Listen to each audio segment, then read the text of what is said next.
आप सभी का मेरे YouTube चैनल पर स्वागत है। साथियों नमस्कार। साथियों आज फिर मैं कुछ महत्वपूर्ण प्रश्नों का पिटारा लेकर के आपके लिए हाजिर हुआ हूं जो कि साइकोलॉजी से है। तो साथियों ज़्यादा समय न लगाते हुए आपसे एक रिक्वेस्ट करता हूं कि मेरे YouTube चैनल को सब्सक्राइब कीजिए, लाइक कीजिए और जो भी अच्छी वीडियो आपको लगें उन वीडियो को शेयर कीजिए। तो चलिए साथियों शुरू करते हैं आज का पहला क्वेश्चन। बालकों का भाषाई विकास का क्रम क्या है? बालकों के भाषाई विकास क्रम का रोना, रुदन, क्रदन, बबलाना, हाव भाव। बालक सबसे पहले क्या बोलता है? व्यंजन। वह सबसे पहले माँ शब्द बोलता है। बालक सबसे पहले किसकी भाषा को पहचानता है? बालक सबसे पहले अपनी माँ की आवाज़ को पहचानता है, इसे ही मातृभाषा कहा गया है। बालक किस उम्र में वाक्यों द्वारा अपनी बात को कह पाता है?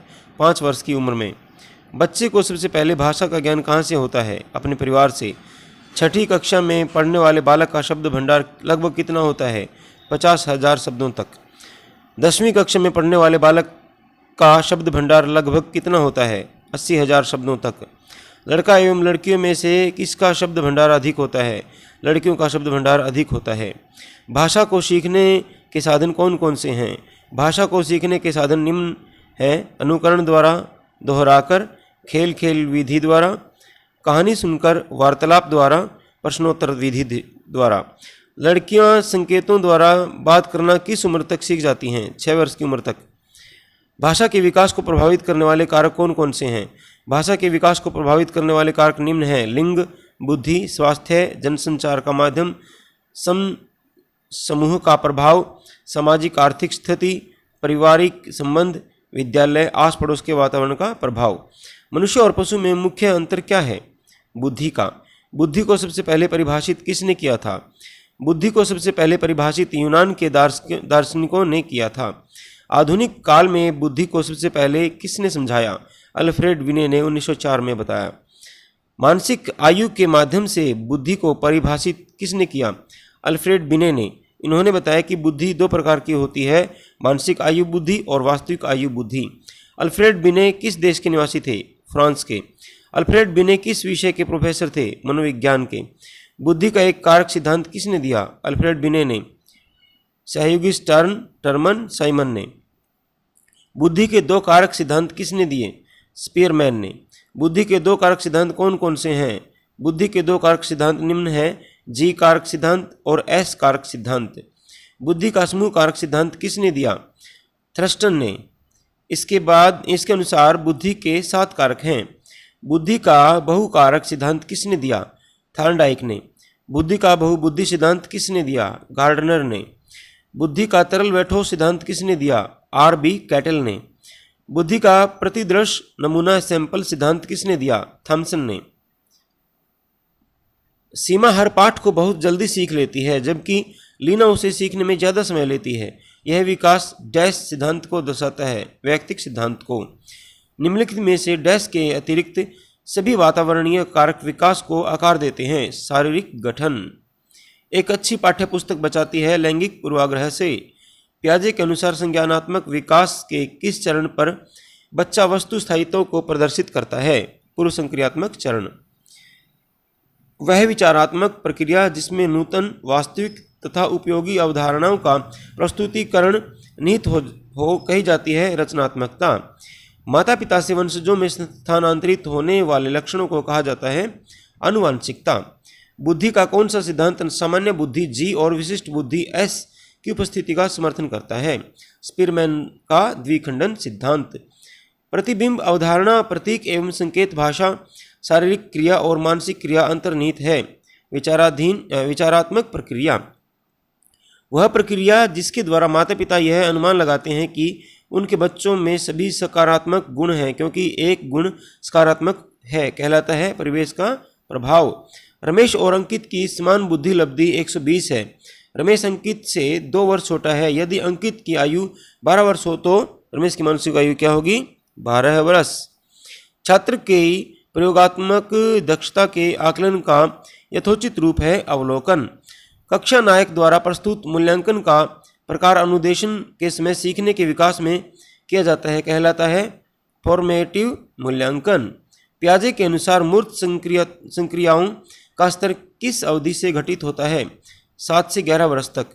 बालक में अपराधी प्रवृत्ति के विकसित होने का मुख्य कारण है परिवार का वातावरण। किस मनोवैज्ञानिक के अनुसार विकास एक सतत की धीमी प्रक्रिया है? स्किनर। बाल्यावस्था होती है 12 वर्ष तक। व्यक्तित्व विकास की उस अवस्था है अधिगम एवं वृद्धि। विकास एवं वृद्धि से तात्पर्य है आकार, सोच, समझ, कौशलों में वृद्धि। परिपक्वता का संबंध है विकास से। तनाव और क्रोध की अवस्था है किशोरावस्था। बालक का विकास परिणाम है वंशानुक्रम व वातावरण की अंतर क्रिया का। एक बच्चे की मानसिक आयु 12 वर्ष है एवं वास्तविक आयु 10 वर्ष है, तो उसकी बुद्धि लब्धि क्या होगी? 120। शारीरिक विकास का क्षेत्र है स्नायु मंडल। श्याम पट लिखते समय सबसे महत्वपूर्ण क्या है? अच्छी लिखावट। वह कौन सी अवस्था है जब बच्चा तार्किक रूप से वस्तुओं व घटनाओं के विषय में चिंतन प्रारंभ करता है? मूर्त संक्रियात्मक अवस्था। यह 7 से 11 वर्ष के बालकों में होती है। वह कौन सी जगह है जहां बच्चे के संज्ञानात्मक विकास को सबसे बेहतर तरीके से परिभाषित किया जा सकता है? विद्यालय एवं कक्षा में। बच्चे दुनिया के बारे में अपनी समझ का सृजन करते हैं। इसका श्रेय किस विद्वान को जाता है? जीन पियाजे को। आकलन को उपयोगी और रोचक प्रक्रिया बनाने के लिए किसके प्रति सचेत होना चाहिए? आकलन को उपयोगी एवं रोचक प्रक्रिया बनाने के लिए शैक्षिक और सह शैक्षिक क्षेत्रों में विद्यार्थी के सीखने के बारे में जानकारी प्राप्त करने के लिए विविध तरीकों का प्रयोग करना चाहिए। शिशु अपने एवं अपने संसार के बारे में अधिकांश बातें खेल के माध्यम से सीखता है। यह किस विद्वान ने कहा है? यह कथन स्ट्रेंग ने कहा है। विकास कभी न समाप्त होने वाली प्रक्रिया है। यह विचार किससे संबंधित है? निरंतरता का सिद्धांत से संबंधित है। बच्चे के बौद्धिक विकास की 4 विशिष्ट अवस्थाओं की पहचान किस विद्वान द्वारा की गई? जीन पियाजे द्वारा। परिवार एक साधन है। परिवार एक अनौपचारिक शिक्षा का साधन है। एक शिक्षक विद्यार्थी में सामाजिक मूल्यों को विकसित किस तरह से कर सकता है? एक शिक्षक आदर्श रूप से बर्ताव कर विद्यार्थियों में सामाजिक मूल्यों को विकसित कर सकता है। शिक्षा का बर्ताव किस तरह का होना चाहिए? शिक्षा का बर्ताव आदर्शवादी होना चाहिए।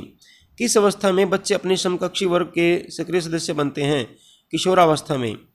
प्राथमिक शिक्षक के लिए बाल मनोविज्ञान का ज्ञान क्यों आवश्यक है?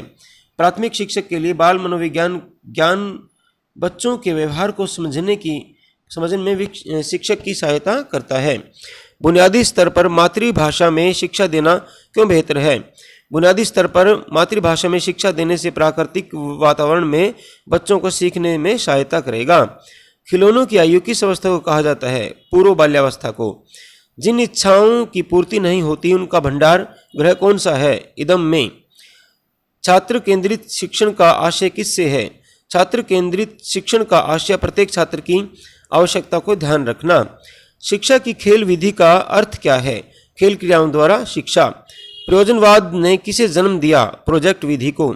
शिक्षा में प्रयोजनवाद की विचारधारा का प्रवर्तक कौन था? William James. बच्चों के लिए सबसे उत्तम शिक्षक वह है जो स्वयं बालक जैसा हो। यह कथन किसका है? मेनकेन ने कहा। शिक्षक आचार संहिता क्या है? शिक्षकों के मानव व्यवहारों की सूचक पुस्तिका। शिक्षकों की योग्यताओं, प्रयासों एवं उसके व्यवहार का सही मूल्यांकन किसके द्वारा किया जा सकता है? उसके छात्रों द्वारा। छात्रों में वैज्ञानिक दृष्टिकोण उत्पन्न किससे द्वारा किया जा सकता है? तर्क संगत विचारों के प्रस्तुतिकरण के द्वारा। सामाजिक समायोजन का कठिन काल किसे कहा जाता है? पूर्व किशोरावस्था को, जो लड़कियों एवं लड़कों दोनों के संदर्भ में है। छात्रों का विश्वास प्राप्त करने हेतु शिक्षक को उनके साथ कैसा व्यवहार करना चाहिए? मित्र जैसा व्यवहार करना चाहिए। एक अध्यापक की दृष्टि में कौन सा कथन सर्वोत्तम है? प्रत्येक बच्चा सीख सकता है। यह कथन। शैशवावस्था की मुख्य विशेषता नहीं है चिंतन प्रक्रिया। मैकडूगल के अनुसार मूल प्रवृत्ति जिज्ञासा का संबंध संवेग कौन सा है? आश्चर्य। किस मनोवैज्ञानिक के अनुसार विकास एक सतत और धीमी प्रक्रिया है? हरलोक के कथन। लॉरेंस कोहलबर्ग विकास के क्षेत्र में शोध के लिए जाने जाते हैं, नैतिक शोध के लिए।